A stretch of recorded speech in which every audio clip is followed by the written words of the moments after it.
My name is William Jans. Welcome to VARKALA.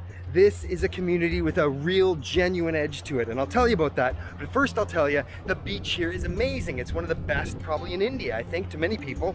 It's spectacularly long, the surf is wonderful, it's almost warmer in the water than the air, and it can hit 38 degrees here in the daytime.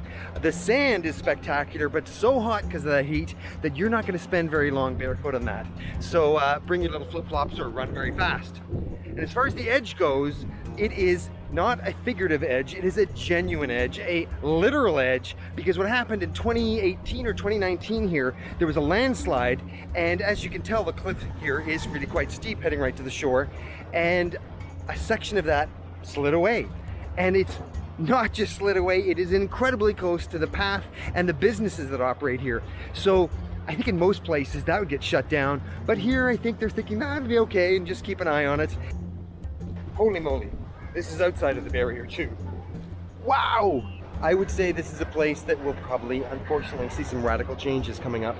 I can't imagine how they can reinforce this. There's already a moratorium on building and everything is supposed to be 500 meters back, but all these existing businesses that are right at the edge might have some challenges in the future.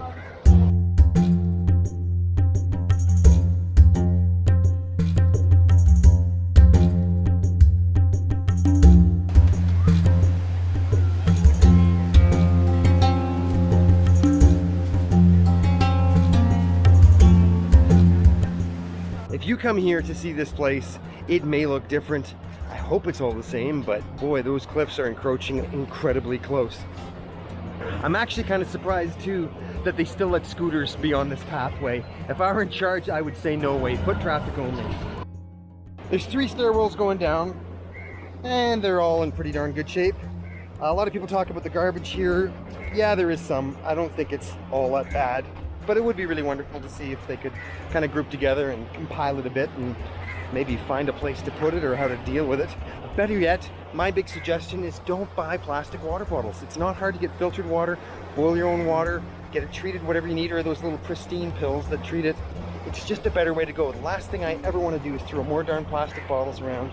I rarely ever buy one. Sometimes you have to, but that's my little thing. You do what's right for you, but for me, I try to avoid plastic bottles. What I see now in 2020, and maybe when you come to visit, might be a bit different, but do come and visit, and if there's changes, well, so be it. The food will still be great. Maybe you'll have to be a bit further back from the cliff, but you'll have an amazing time, a great swim, and some very good stories. Come to VARKALA, eat good food, swim a lot. Don't burn your toes on the sand. And stay back from the cliff.